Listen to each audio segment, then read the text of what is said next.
안녕하십니까. 사막의 생수입니다. 아브라함의 일생 32번째 이야기, 아브라함의 마지막 유업, 창세기 24장 1절에서 9절 말씀입니다. 아브라함이 나이 많아 늙었고 여호와께서 그의 범사에 복을 주셨더라. 아브라함이 자기 집 모든 소유를 맡은 늙은 종에게 이르되 청컨대 내 손을 내 환두뼈 밑에 넣으라. 내가 너로 하늘의 하나님 땅의 하나님이신 여호와를 가리켜 맹세하게 하노니 너는 나의 거하는 이 지방 가나안 족속의 딸 중에서 내 아들을 위하여 아내를 택하지 말고 내 고향 내 족속에게로 가서 내 아들 이삭을 위하여 아내를 택하라. 종이 가로되 여자가 나를 쫓아 이 땅으로 오고자 아니하거든 내가 주인의 아들을 주인의 나오신 땅으로 인도하여 돌아가리까. 아브라함이 그에게 이르되 삼가 내 아들을 그리로 데리고 돌아가지 말라. 하늘의 하나님 여호와께서 나를 내 아버지의 집과 내 본토에서 떠나게 하시고 내게 말씀하시며 내게 맹세하여 이르시기를 이 땅을 내 씨에게 주리라 하셨으니 그가 그 사자를 내 앞서 보내실지라. 내가 거기서 내 아들을 위하여 아내를 택할지니라. 만일 여자가 너를 쫓아오고자 아니하면 나의 이 맹세가 너와 상관이 없나니 오직 내 아들을 데리고 그리로 가지 말지니라. 종이 이에 주인 아브라함의 환도뼈 안에 손을 넣고 이 일에 대하여 그에게 맹세하였더라. 아브라함은 이삭을 제물로 바치라는 하나님의 시험을 잘 통과해서 하나님께서 그에게 범사에 복을 주셨습니다. 아브라함이 범사에 복을 받아 살았지만 아브라함에게는 마지막 유업이 남아 있었습니다. 아브라함이 살아있는 동안에는 당연히 믿음 생활을 잘할 것이고 하나님을 순종하겠지만 과연 그의 믿음이 대를 이어 역사할 수 있을까요?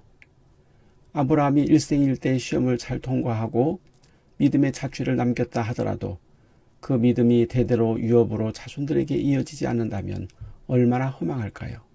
아브라함은 무엇보다도 이삭이 자신의 믿음을 이어 믿음의 계보를 잘 세워나가기를 원했습니다. 그런데 믿음은 혼자 지키는 것이 아니었습니다. 아브라함도 체험했듯이 자신의 믿음도 중요하지만 그의 아내 사라의 믿음도 중요하다는 사실을 잘 알고 있었습니다. 가나안에 입성한 지 10년 만에 아브라함은 외도를 했습니다. 그것은 물론 첫째 아브라함의 잘못이었지만 사라의 잘못된 내조도 한 몫을 했습니다. 아브라함은 하나님의 약속대로 사라가 임신하기를 기다렸지만 사라는 하나님의 약속을 믿지도 기다리지도 못하고 자신의 여종인 하갈을 서둘러서 남편 아브라함에게 주었던 것입니다. 만약 사라가 그렇게 설쳐되지만 않았어도 아브라함이 뼈아픈 실수를 하지 않았을 것입니다. 그래서 아브라함은 마지막 시험인 이삭을 바칠 때에는 그 사실을 사라에게 결코 알리지 않았습니다. 사라의 개입이 하나님의 뜻을 거스릴 수 있기 때문이었습니다. 부부는 짝입니다. 즉 둘이 합해서 온전한 하나가 되는 것입니다. 가위처럼 젓가락처럼 한쪽으로는 아무 쓸모짝에도 없지만 둘이 합하면 완전한 기능을 발휘하는 것입니다. 믿음은 부부가 서로 하나가 되어서 온전해지는 것입니다. 이 사실을 아브라함은 너무나 생생하게 체험했기 때문에 이삭의 아내를 얻는 일에 모든 것을 걸게 된 것입니다. 아브라함은 이삭의 아내를 얻어주는데 하나님의 뜻을 따랐습니다. 하나님은 이삭의 아내를 가나안 여자 중에서 얻지 말고 아브라함의 친족 중에서 얻으라고 창세기 24장 7절에서 말씀하셨습니다. 아브라함은 하나님의 명령에 따라 자신의 고향인 메소포타미아에 있는 친족들 중에 여자를 며느리로 얻고자 한 것입니다. 여기에는 이의를 달 수도 있었습니다. 왜냐하면 가나안 여자나 하란에 있는 친족의 여자나 우상 숭배하는 것은 마찬가지였기 때문입니다. 똑같이 우상 숭배를 하고 여호와 하나님을 알지 못하는 여자들이었습니다. 그런데 왜 하나님은 메소포타미아에 있는 친족의 여자를 데려다가 며느리로 삼으라고 하셨을까요? 그것은 아주 중요한 이유가 있습니다. 가나안은 함 자손의 여자들이고 아브라함의 친척의 여자들은 셈 자손의 여자들이기 때문이었습니다. 어쩌면 가나안 여인들 중에 메소포타미아 여자들보다 예쁘고 생활력 강하고 가정을 잘 돌보는 현모양처 같은 여자들이 있었을 수도 있습니다. 그러나 하나님은 셈족의 남자는 셈족의 여자를 얻으라고 말씀하셨고 이것이 하나님의 명령이었습니다. 요즘에 예수 믿는 선남 선녀들이 불신앙의 여자나 남자들을 만나 결혼하는 것을 대수롭지 않게 생각할 수 있습니다. 그들의 이론은 예수 믿는 남자나 여자라고 해서 다 성격이 좋고 착한 것은 아니다 하는 것입니다. 예수 안 믿는 사람들 중에서도 믿는 사람들보다 더 낫고 훌륭한 사람들도 있다는 것입니다. 그래서 안 믿는 사람들과 결혼해서 믿게 만들면 되지 않겠느냐 하는 것입니다.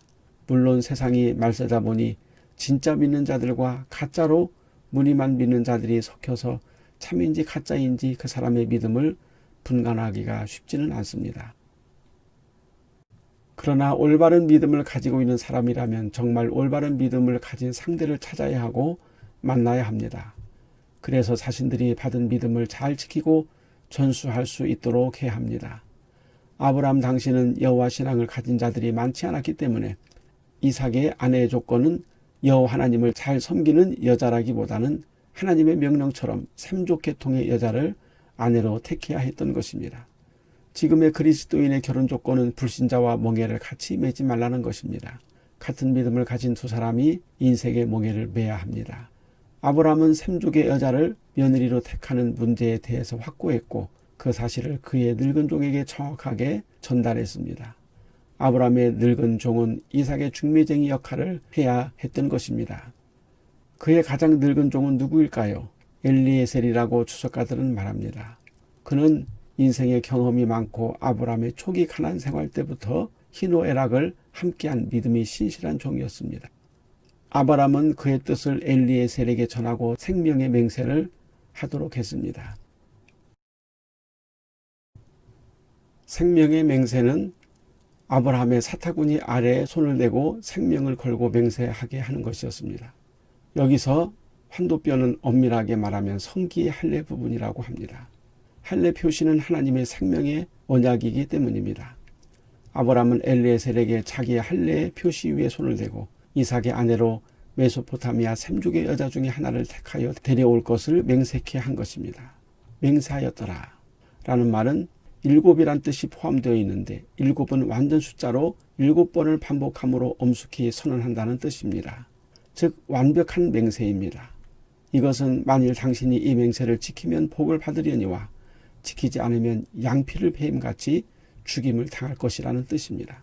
믿음의 유업을 이을 후사를 세운다는 것은 이렇게 생명을 걸 만큼 중요한 일입니다. 그냥 해도 되고 안 해도 되는 일이 아닙니다. 우리 그리스도인들은 아브라함처럼 생명을 걸고 믿음을 전하고 믿음의 유업을 남겨야 합니다. 믿음의 유업을 남긴다는 것은 또 하나의 믿음의 사람을 세우는 것입니다. 이것이 전도요 양육인 것입니다. 믿음의 유업을 남기는 가장 좋은 방법은 자신의 가족과 자녀들입니다. 자신의 믿음의 삶을 가장 가까이 곁에서 지켜보고 잘 아는 사람들이 가족이며 자녀들입니다. 만약 가족이나 자녀가 없다면 타인에게 자신의 믿음을 전해줘야 합니다. 믿음은 마치 씨와 같습니다. 그래서 하나님은 아브라함에게 내 씨를 주리라고 하셨습니다. 씨는 또 다른 열매를 맺을 수 있는 무한한 가능성이 있습니다. 만일 과실에 씨가 없다면 맛이 있고 부드럽겠지만 무슨 쓸모가 있을까요? 과일 안에 씨가 딱딱하고 과일을 먹다가 씨를 씹어 이가 부러진다고 해도 그 씨는 매우 값지고 반드시 땅에 떨어져서 또 다른 열매를 맺기 때문입니다. 우리가 어떤 고난과 역경을 견디고서라도 반드시 믿음의 씨를 남겨서 우리 그리스도인들이 이 세상을 떠날 때 또 다른 믿음의 사람들이 이 세상에서 자라나야 하는 것입니다. 이 믿음의 씨를 위해서 부부가 함께 믿음을 가져야 합니다. 믿음의 유업을 잘 남기기 위해서 왜 부부가 믿음을 가져야 할까요?